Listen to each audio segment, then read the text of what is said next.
you have been through a lot. And without minimizing that, there is nevertheless a part of you that cancer never touched and never will. There's an essence to you that's the real you. Your soul has not been touched by this cancer. It's certainly gone through an experience, but it's not been affected in any way. It is still the most beautiful essence that you always were. And it took you a lot of wisdom and strength to get to where you are. So remember that this part of you that was and always is healthy. And the more you live from that place, the more your life in general will be healthy, the more you'll be happy with what results from that. So your job is to get back to who you really are. Cancer was something that happened to you. It is not who you are. Hey, it's Rocky. Welcome to Richer Soul. Today's guest is Dr. Shani Fox, who helps cancer patients deal with the emotional side of cancer.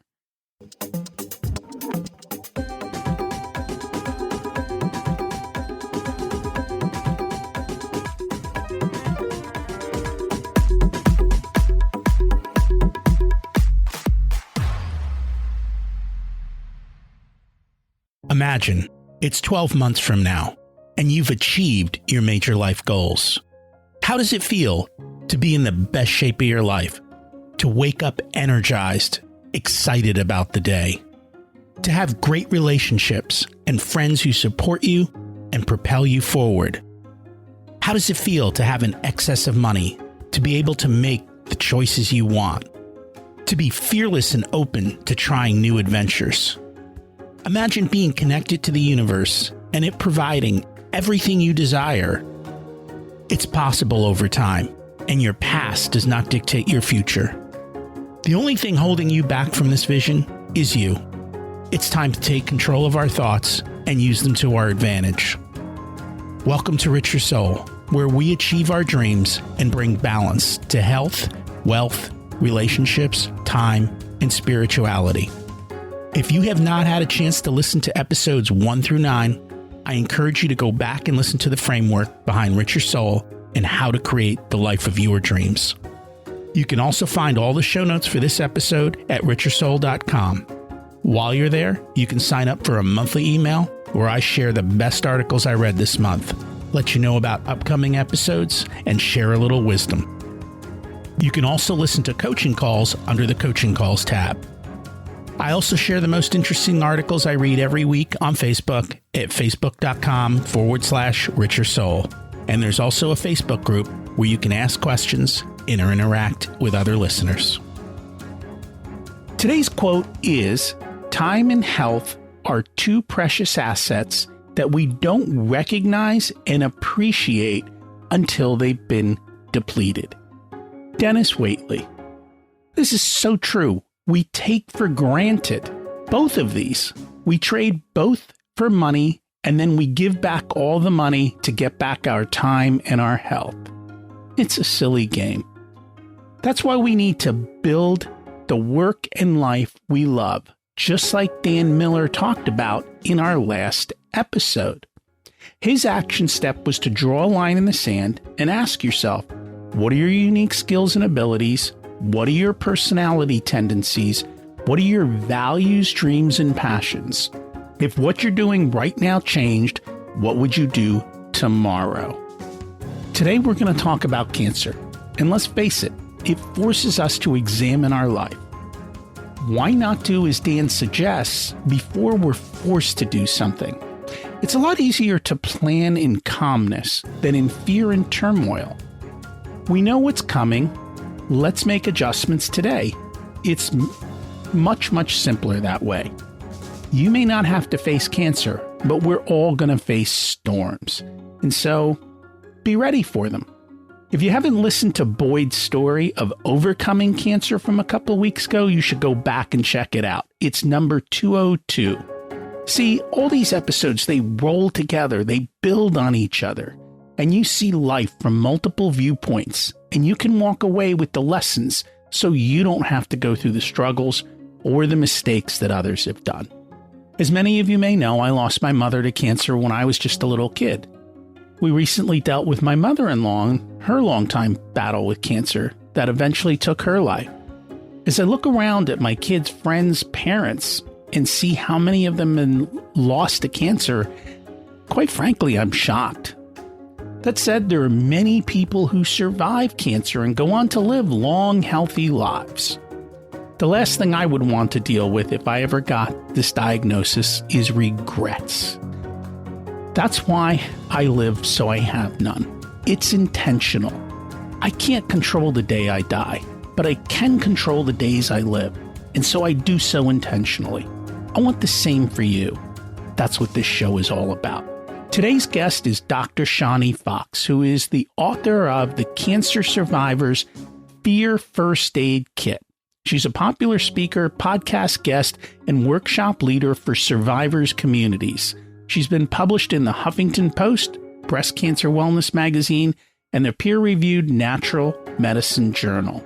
Dr. Shani invites you to view her free training, Your Path to Freedom, Releasing Fear About Cancer, on her website, drshanifox.com. Let's meet our guest.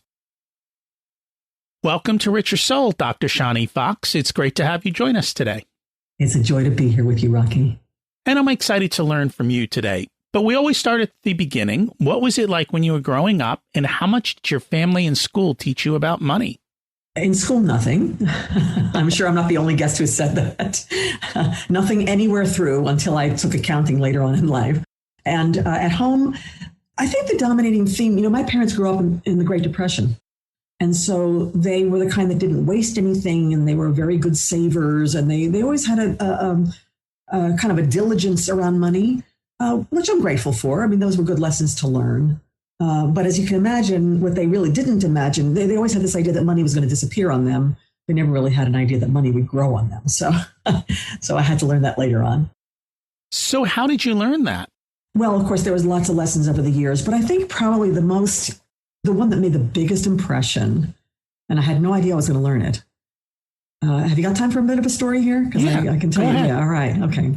In 2016, I had a milestone birthday, and I decided I was going to celebrate that birthday by walking the Camino de Santiago across Spain. It's a very long pilgrimage across Spain, about 490 miles. And I had to train for that. I wasn't in shape right away to do it. So it took me, I spent a year training. During my training, I would take these long walks, and I generated a lot of gratitude during those trainings because I realized, I have a body that I can ask to do this, and not everybody can do it. So I would generate a lot of gratitude. And one day as I was walking and in my gratitude practice, an idea came down to me. What if this walk was not just good for you, but for the rest of the world? And I didn't know what to make of that, but I knew I couldn't throw it away. So I just let it percolate. And within the next day or two, I came across a video. I have no idea how. An amazing project that the New York City Ballet was doing. And they have had workshops for children for many, many decades, actually. But what they were doing more recently is that they had created workshops for children with cerebral palsy, who no one would ever expect to dance. But these kids, they showed how they developed these workshops. And they took the kids out of their braces and out of their walkers and let them dance. And you saw the kids' faces and the parents' faces. And I was, being a dancer myself, I was inspired to tears. And so as soon as that video ended, I picked up the phone to the New York City Ballet. And I said, this is amazing what you're doing. Are you planning to do more of these workshops? And they said, well, we'd like to. We'd in fact like to even expand them. We're looking for the budget to do it. And long story short, I said, how much do you need? And they said $25,000 this year. And I said, let me see what I can do. And I hung up the phone and swallowed hard and felt butterflies in my stomach because I've never raised money in my life. But I figured, okay, well, there's got to be some way around this. So I called up a friend who worked for a charitable foundation. I figured she had some experience. She says, well, start with a GoFundMe page. And I did. That was very easy to create. So I set up a GoFundMe page and I sent it around to all my friends and relatives. And a few donations came in, and that was nice to get started. And then, of course, after a few days, that stops. And it's like, okay, what do I do now? So I said, well, I guess what I can do now is I can write personal thank you notes to the people who donated, and maybe they're willing to share this link on their social media. So I did that. And some of them must have shared it because I began to get in donations, and some of them for people I didn't know yet. So clearly they had been shared around outside my own circles. Okay, that was great too.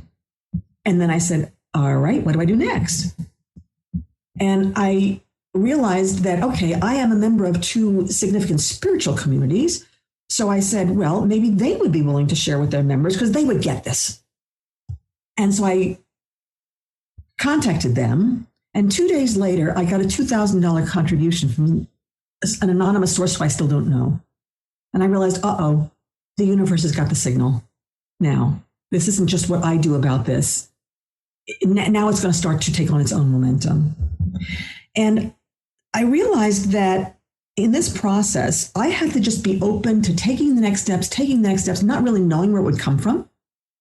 And if I ever had a thought, like, for example, with my family and friends, if I ever had a thought like, hey, why haven't I heard from such and such? I had to get that out of my mind right away, because the way I pictured it was like stepping on my own garden hose. You're ready to water your garden, but if you step on the hose, it's not going to happen, right? The universe was ready to bring abundance my way. And if I put those niggling thoughts in there, it was going to stop doing it. I just had to let it do its thing. So it was a lesson in getting out of my own way in raising money.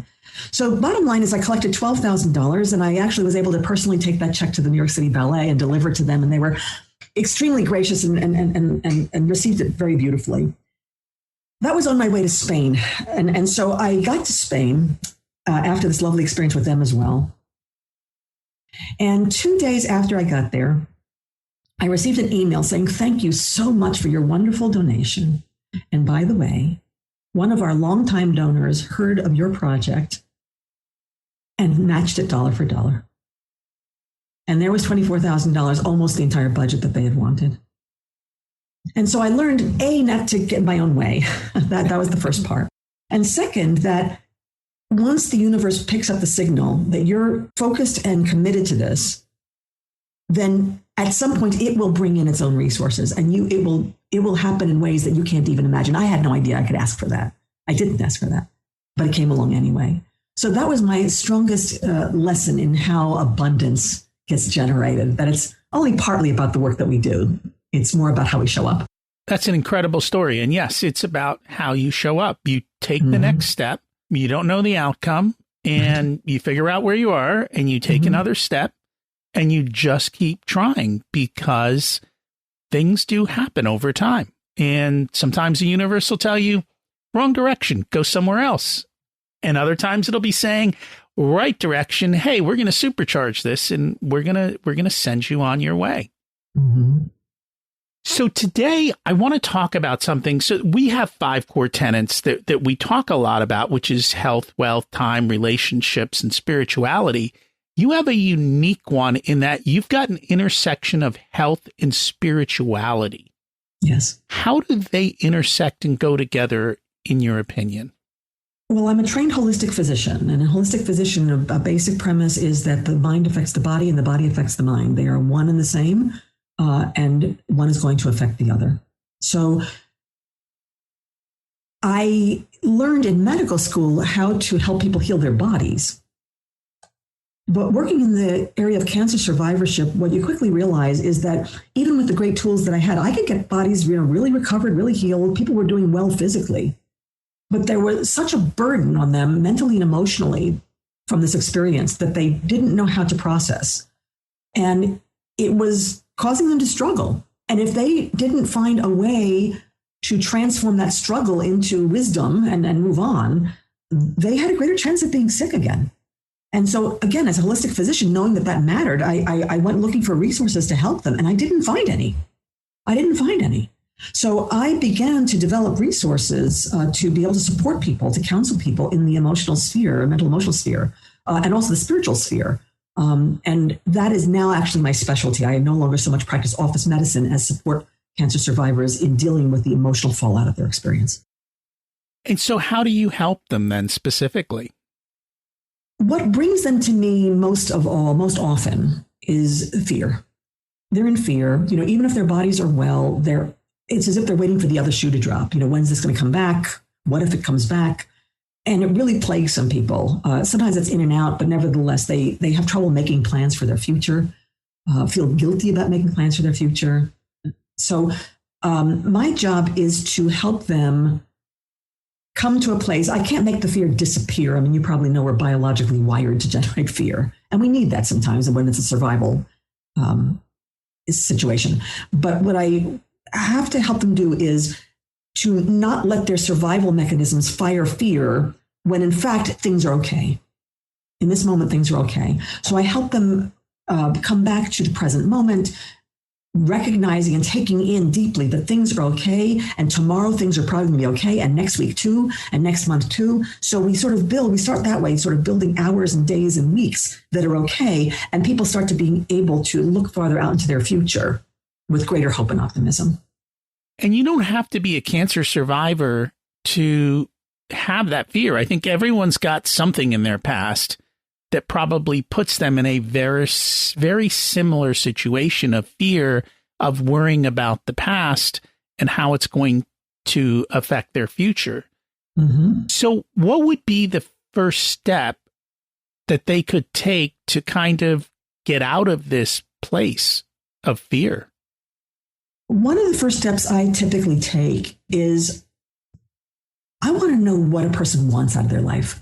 I want their, eventually we'll come to call it their vision for their life, but that's often a little bit intimidating. So I don't always ask them that up front.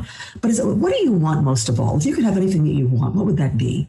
And we look at the area certainly of their physical well-being, but also of their relationships. We look at their career or professional goals. We look at, do you want more time? Do you want more money? Whatever it is, how would you like to be spending your life if you really had your druthers? You really had your druthers. When we discover that, then we've got an antidote to fear, because I certainly discovered in my life, you probably have in yours too, when you want something bad enough, you're willing to face whatever obstacles it takes to get it. If we fall in love with somebody, certainly there are going to be some little, things that come up along the way, right? But we're going to figure it out because we love them and we want to be with them. And so it's very much like that. When you figure out what you really would love out of your life, then the obstacles take us, things become more proportional. The obstacles become less of a monster and just what you need to do to get there, to move forward. We just figure them out. It sounds like what you're saying is people need purpose in life. Mm-hmm. And that's what we talk about. I mean, that's a core tenet at the beginning is people need to know their purpose and where they're going. Mm-hmm. And I've interviewed a lot of people, and I find that sometimes a life-threatening event forces them to take stock of their life, whether it be a car accident or a cancer diagnosis. Mm-hmm. It forces them to say, what do I really want? What's really important to me? And the reality is we're all dying each day. I mean, it's inevitable, right? Mm-hmm. But yet we don't think about it until we're reminded. And so I think it's, regardless of where you're at, figuring out your purpose and why or what you want out of life is probably a very, very important first step wherever you are. And everyone should probably do that. And I find most people don't have clarity around that, which is a shame. Well, in fact, a lot of people aren't even asking or even prompted to ask this question. And so, yes, it is a shame, because life, I couldn't agree with you more. Life is so much richer when one has purpose. And, not everybody's purpose has to be to climb Mount Everest. Purpose, some people get intimidated by the word purpose because they think it has to be some very lofty, unique thing. And it's certainly okay if it is, but it doesn't have to be. Raising my kids and putting them through college, that's a great purpose. In fact, my father, I nearly lost my father when he was 52. He was hit by a car. And he was a great influence on me because, in fact, he was pretty severe, but he recovered. He lived, I guess, another 28 years or so. And he lived his life every day with purpose. And it wasn't, again, hugely lofty purposes, but it was just a matter of spending time with his family, spending time with friends, really being intentional about how he spent this new chapter of life that he essentially didn't expect to get. So he was a great role model for me this way. And so just learning to spend your days intentionally is a great purpose. Doesn't have to be more than that. And I think you're correct. I think too often people think that their purpose has to be to change the world. And that doesn't need to be the case. And the problem with the purpose of changing the world is you have a price to pay to change the world. And I don't know if people are willing to pay that price. And that price is, walking away many times from your family, walking away from doing the things you love because you're so focused on a particular purpose that you don't get to enjoy the journey. So be intentional with that and figure out what those things are and what you want. So when do you start to work with people? During the diagnosis phase or when they're recovering? When do you usually get involved? I'm able to support people at any point in this journey, but most commonly, they come to me when they have finished treatment and all of a sudden they're looking out and they have no idea what to do with the rest of their life. One of my clients described it this way. She said, during treatment, it's as if somebody was holding my two hands and they were leading me through a maze blindfolded. And then when I got to the end of the treatment, they brought me to a door out of the maze, took my blindfold off, and there was this huge field out there, no landmarks whatsoever. I had no idea where to go. I couldn't find my way. So that is a very typical experience, unfortunately. It's not, the system doesn't mean to create that experience for people. But the fact of the matter is that Western medicine is much more focused on treatment and then not at all on recovery. I mean, for any condition, not just cancer. So you get to a certain landmark, last chemotherapy treatment or whatever, you're done. And these people know they're not done. They're first of all, they're not even feeling very well. They're tired and exhausted and worried, and nobody is there because the staff then moves on to the next chemo patient. So there's not staff, there's no guidance, there's almost nothing in the space of survivorship to really guide people forward with a good plan. Western medicine is starting to get there, but mostly on a physical level, and certainly not in the emotional sphere, not at all. So people need some guidance, and not only do I not know what to do, but I have no idea what to even think about. So, and they're feeling overwhelmed and vulnerable. So that is the space in which I pick up my clients typically, and we walk forward from there and help them make a plan for themselves. So I have a question, because I spent years in this arena dealing with cancer patients. And one of the things that they talk about is disassociating yourself from your disease. In other words, some people take on the identity that I'm a breast cancer patient or I'm a breast cancer survivor.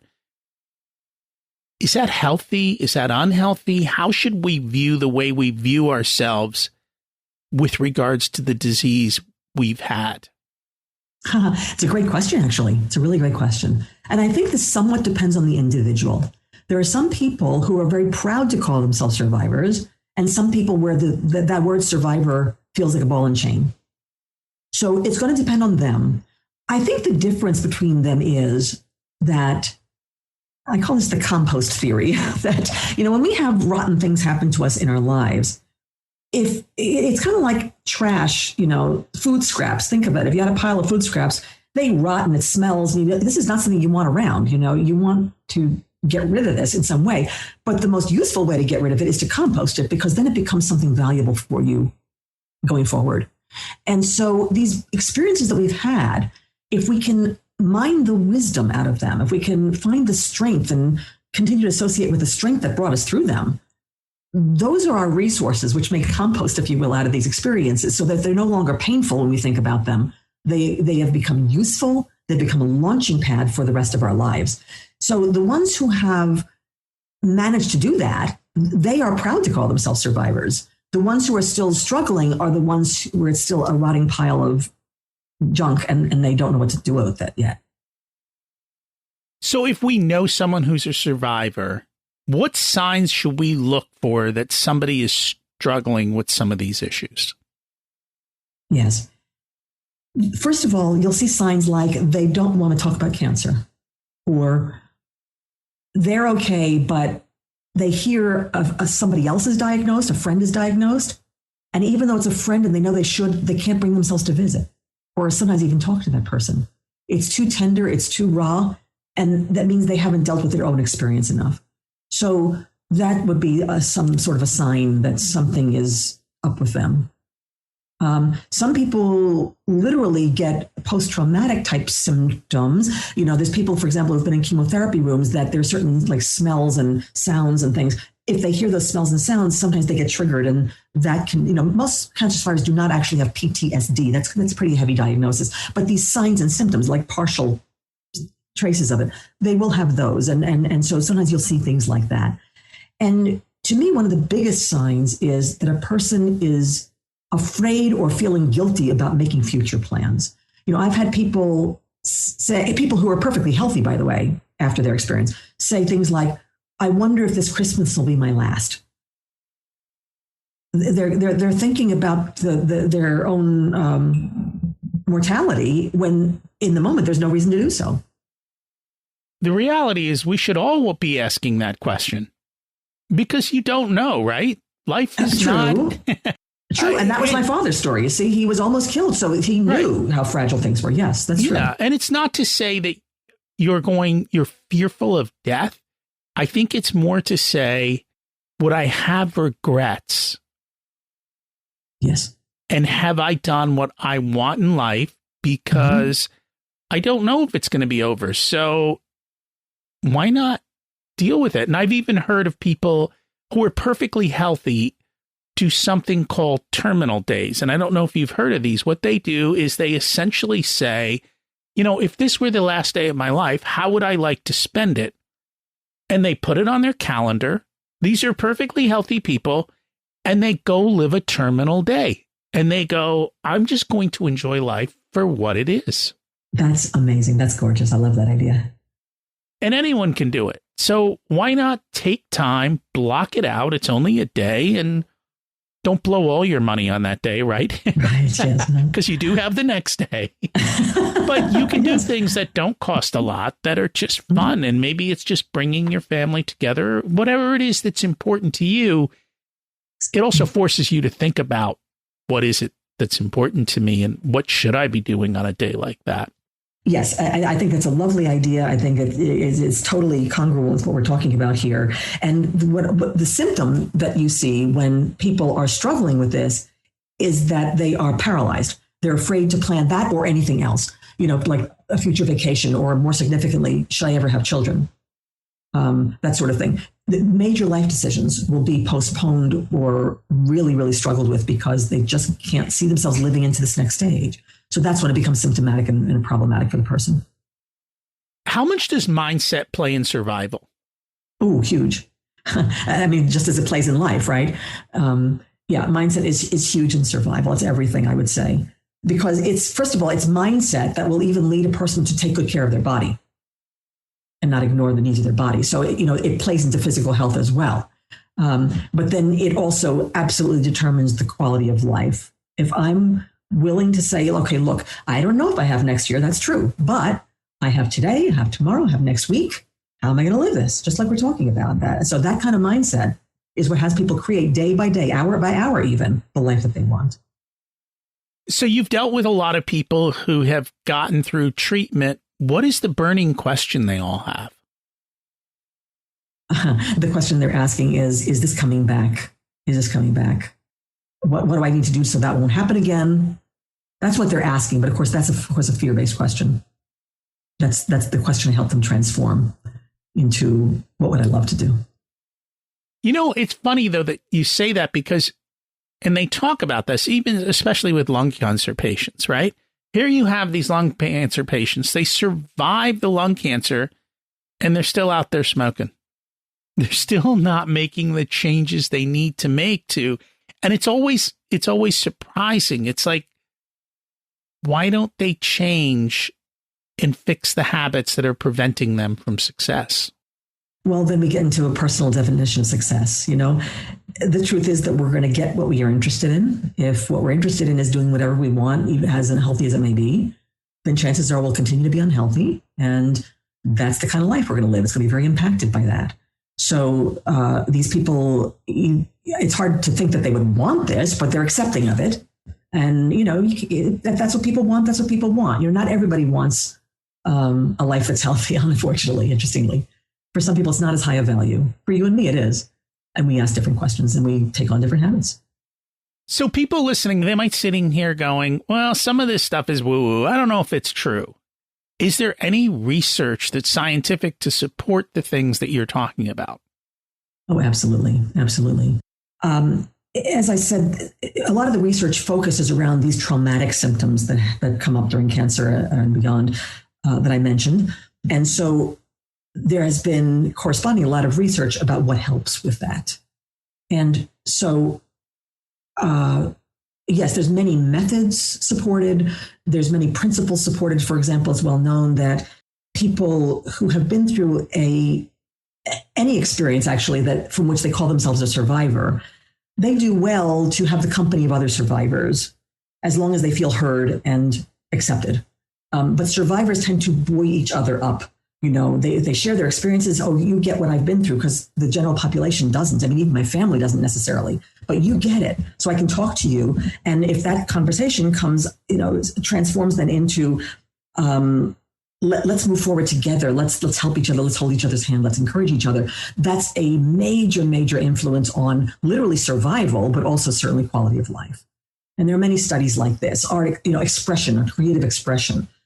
People who've had traumatic experiences need to be able to express, get out of their own head, the feelings that they had, that they experienced, and that they're still experiencing.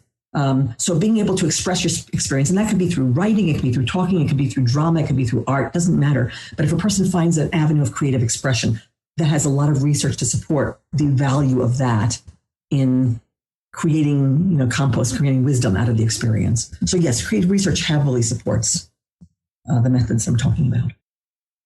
It almost sounds like what you're talking about is vulnerability. It's the ability to share, but to share with somebody who gets it. Because if you haven't been through it, it's probably very hard to understand and to connect emotionally on it. Absolutely. That's a good point, by the way.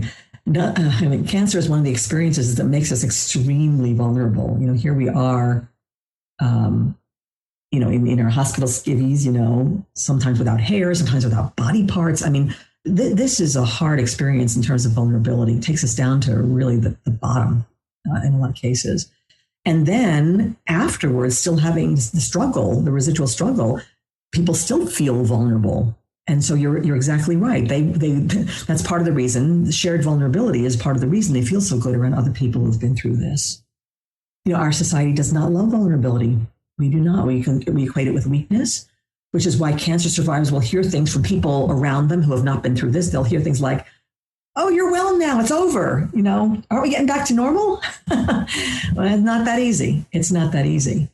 And that partly comes from the other person's desire to get back to normal, but that they're not willing to be vulnerable anymore. So yeah, we run up against other people's unwillingness to be vulnerable, and that's very painful. So if we know people who are going through cancer or have just recently completed treatment, how can we as people who haven't experienced cancer, how can we support and help that person? What should we say to them, and how do we appropriately help them? A lot of people struggle with words, actually. So it's actually a very good question. It's a wonderful question. And what I would suggest is if words aren't coming to you, don't try to invent them. They get real simple. Simple is good. So for example, you hear somebody has cancer and you contact them and it can be in whatever way seems appropriate. You might pick up the phone to them, but you might also just write them a little message or card, saying, "This must be hard for you. Just know that I'm here for you." Period. And then later on, perhaps you can discover some specifics. Maybe you can take a meal over to help the family. Maybe you can visit the person in the hospital. That's great down the line. But in terms of just words, simple, simple, simple. This must be hard. Don't try to guess what their experience is. Please don't say you feel sorry for them. They're already having a hard enough time as it is. Just, I'm here for you. I'm here for you, in whatever way I can be. It always comes down to simple. We try to complicate life too much. Yes. So I don't know if this is your area, but you are a naturopathic physician. What can we do to prevent cancer in ourselves? Okay, so I can't absolutely answer that question because we don't know 100% what prevents cancer, but because there's a lot of factors that go into it. It's never or rarely one thing that really causes cancer. But in terms of prevention, the best thing we can do is live as whole, healthy people. So certainly that involves all kinds of practices like, eating stuff that nourishes your body, that isn't junk that your body doesn't know what to do with. Eat things that serve your body. And there's a lot to that, of course, I won't go into that here, but, it's very simple. There's natural good food that has lots of nutrients. Your body loves that. And it truly doesn't know what to do with a lot of the other manufactured stuff that we have out there. So just give your body what it really needs to function well. That's a great first step. Move your body, exercise. This does not have to be Olympic level. Again, simple works. Again, the strong research that 150 minutes of walking a week. So let's say 3 times 50 minutes or 5 times 30 minutes.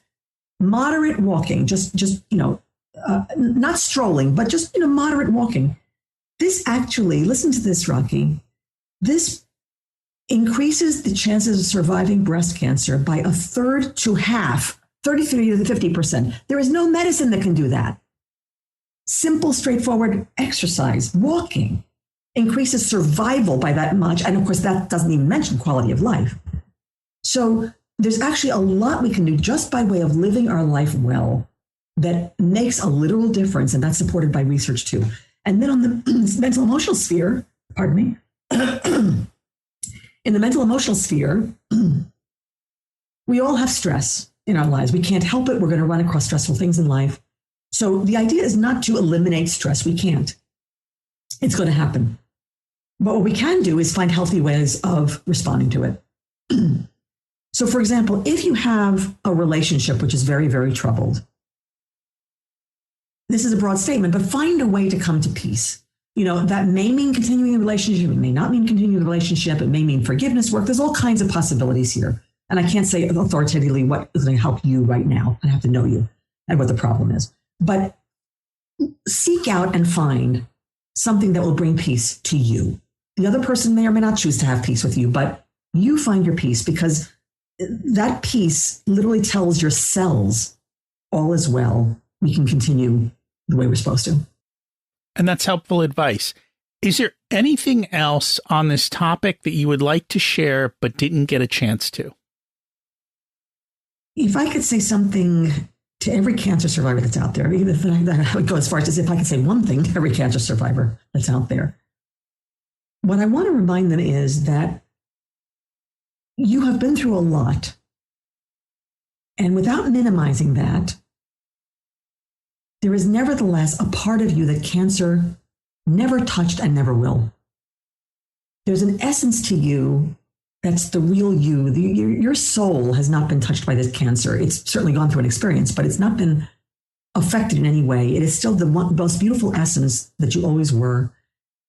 And it took you a lot of wisdom and strength to get to where you are. So remember that this part of you that was and always is healthy.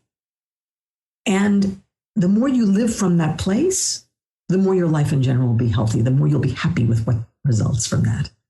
So your job is to get back to who you really are. Cancer was something that happened to you. It is not who you are. And that's very true. It is something that happens to you. It doesn't define you. It is not who you are as a person.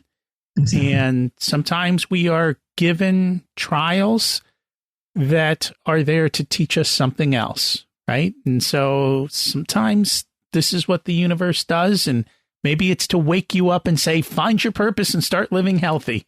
You never know, right? You never know. That's right. It's better to be smart and know your purpose and live healthy so you don't have to get that lesson the hard way. You may still, but that's okay.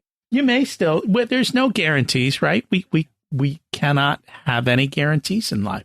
None.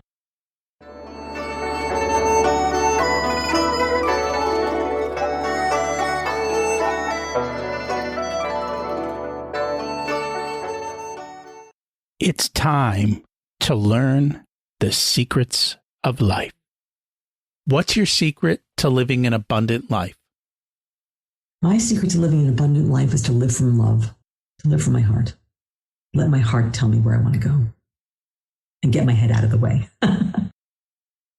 So that requires you to quiet your monkey brain and listen, which is not always easy to do in our fast-paced, busy world. Very true. What did you learn later in life that you wish you would have learned sooner? Well, the money lessons we talked about up front, I sure wish I'd known sooner. Glad I came across them at all. But yes, I was already, well up there before I learned those. So yes, that would have been very helpful. But also, Well, I guess I learned it soon enough. I was only 15 when my father had that accident, so I learned pretty early the fragility of life and how to make the most of it. But I've had a lot of lessons in that sense, and those I would love for everybody to have those early in life. Let's put it that way. So that comes back to compounding. The sooner you learn something and the sooner you take action, the more it compounds over time. And the longer you have for it to compound, the better or worse your outcome, depending on which direction you're going, because life compounds in both directions. You make bad food choices, it compounds the wrong way. You make good choices, it compounds the right way. And it's especially true of money. So the faster we learn money lessons, the faster we make those choices, the larger that the outcomes will be. If you were to give an 18-year-old one specific piece of wisdom, what would it be? Never do anything because you should. Should is one of my least favorite words in the English language. And if you are hearing from anybody, you should do this, you should do that, think twice. Think twice. And the answer is to listen to your heart. Listen to what's coming out of your intuition, out of your heart. If you're getting a strong message that you should be doing something else, you go do it. Go do it if it's coming from your own inner voice. And I think too often at 18, we're told what we should do by society. You should do this. You should go there. You should. Yes. Mm-hmm. Having the courage to stand up to that is difficult. But if you can, it goes back to what our last question. The compounding effects are massive. Like if you know what you're doing and where you're going at 18, it's incredible. And I know people who have found it before 18, which means they really, really have a head start on life, which is pretty incredible. It is incredible. If people would like to find you, connect, learn more about you, what is the best way for them to do that? The best place to start is my website, which is drshanifox.com, drshanifox.com. I have a free training there about dealing with fear of recurrence. I have a quiz you can take, How Well Are You After Cancer? So there's lots of options there, plus my blog, of course, lots and lots of resources and options there to get started. I'm also on Facebook. I'm Cancer Survivor Doc on Facebook, Cancer Survivor Doc. And so you're welcome to visit my page there and also join my private Facebook group, if you've already gotten that far, Women Rising Beyond Cancer. And we will put all of those in the show notes to make it easy for people. And I encourage, when you see resources, whether this is for you or if you know someone with cancer, share the resource. It's just one way you can help somebody else through whatever they are facing. And you just don't know. We're all going to know somebody with cancer at some point in life, right? Unfortunately, yes. Mm-hmm. Unfortunately, yes. Keep the links handy. And it's just one way that you can help them take their next step and you can support them through their troubled times. Yes, exactly. Thank you. Thank you so much for joining us today, Dr. Fox. Great pleasure. We all have the choice to live a healthy lifestyle. I work out 5 days a week. Part of that is a movement program that helps me to keep in the best shape of my life and increase my flexibility. We are made to move. Otherwise, we rust out. Did you hear how walking beats drugs? By the way, I spent many years of my life in the oncology space. The number one cure is surgery. The number two is radiation, and drugs are a distant third. Every cancer is different, and the survival is the norm many times today. It's not necessarily a death sentence. Did you hear how much the effects of walking were on survival? Have you heard of Lance Armstrong's journey and how he kept going? I met his doctor and heard both sides of that story. But Lance wanted to keep going while the doctors wanted him to put everything on hold. The reality is, 100 years ago, seeing a doctor resulted in a worse outcome. I just read about how the doctor who pushed for hand washing to prevent issues ended up in a mental ward, and he was ostracized in his day. And because of that, he got beat by the guards and he quickly died, which is horrible. I say this only to say, be careful of the experts you listen to, including me. One other point that I just wanted to let you know is that one of the tests that look at cancer is called a PET scan. And PET scans measure glucose activity. You understand what that means? Sugar is a poison, and you should do everything you can to get refined sugar out of your diet.